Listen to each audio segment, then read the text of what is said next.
Salut, eu sunt Quitro, iar astăzi voi arăta cum să intrați pe PC Building Simulator. Cred că s-au zis mouse destul de rău. Deci prima dată aveți acest Win de unde îl instalați. Dați dublu click pe WinRAR Evolution Copy, pe această arhivă x64, vă duceți aici la x64, iar aici veți avea aici un PC Building unde sunt mai multe chestii, screenshot și chestii. Bun, deci noi vom trebui acum că am intrat aici, trebuie să dau X. Mă duc aici, x64 PC Building, o să spune că se extrage. Iar aici dați play și ați intrat pur și simplu în joc. Jocul este fără sunet, că nu se-i fac update, poate să-i facă și din iconiță, să-l lansez. Uitați, PC Building Simulator. Vedeți? Este fix jocul, îl am pe grafică ultra, uitați cum merge.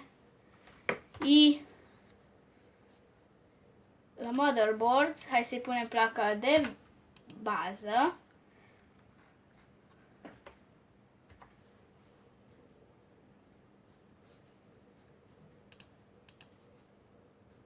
Și a doua placă de video.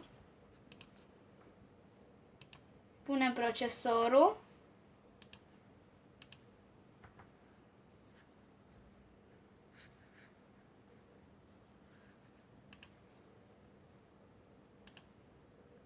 Uitați, aici este coolerul de la Intel.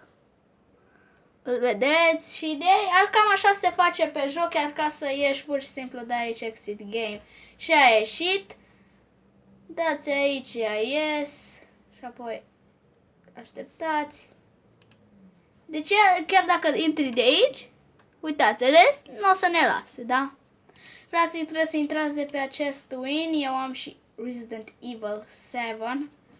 O să-l jucăm, uitați, Resident Evil 7 Steam, uitați aici Steam.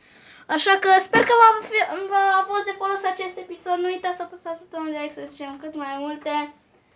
Eu am fost Quitro și ne vom vedea data viitoare. Pa, pa!